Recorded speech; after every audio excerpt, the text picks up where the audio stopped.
Good day. My name is Isaiah Williams, and I think we both can agree leaving work due to a work related injury is a horrible way to go home. Today, I want to talk about the importance of PPE and situational awareness. The Occupational Safety and Health Administration defines PPE, personal protective equipment, as equipment used to protect the user from certain hazards.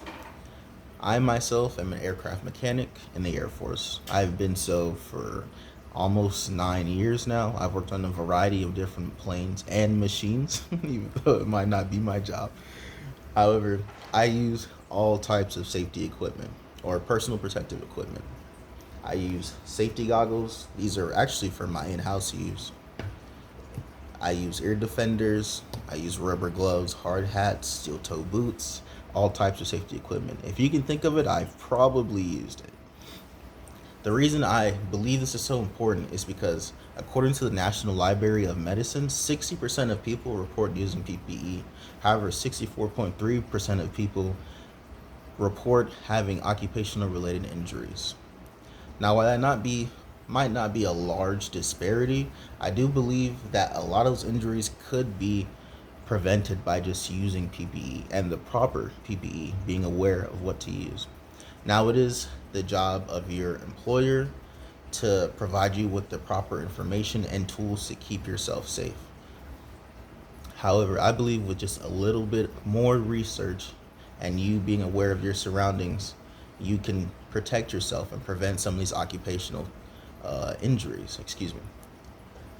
Now, when I think of PPE, I think of, construction workers wearing hard hats so they don't get their heads knocked in by a cement block or something. Or in my case, being a mechanic, wearing heat preventive or abrasion preventive gloves to stop like certain aircraft parts from destroying your hands or tearing up your feet. But this can apply to more than just those types of careers. Like if you're a dog washer, wearing gloves to keep the dirt off of your hands, that's a form of PPE. Or if you work in a lab, wearing the reflective or the lead coats to prevent yourself from getting the x-rays inside your body. Those are all different forms of PPE. I believe it's important to do your research and think about what is a proper way to protect yourself while you're at work. But this extends past work as well, because myself as a mechanic, in my hobby, I'm also a mechanic as well. So I do it both at home and at work.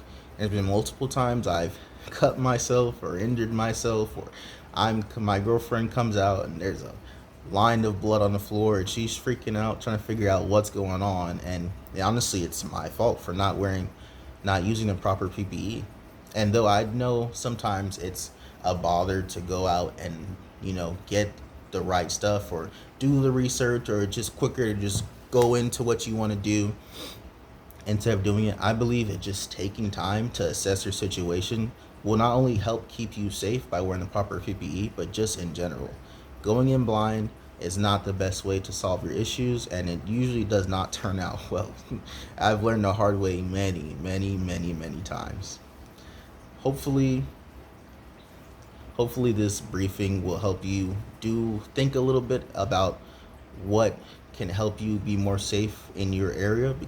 And don't just take it from me. The OSHA, or Occupational Safety Health Administration, has papers and lots of research and information about your specific career and what you can do to keep yourself safe. So all I ask is that you do the research and be aware of your surroundings and just try a little bit more to keep yourself safe. Just something to think about. Have a good one.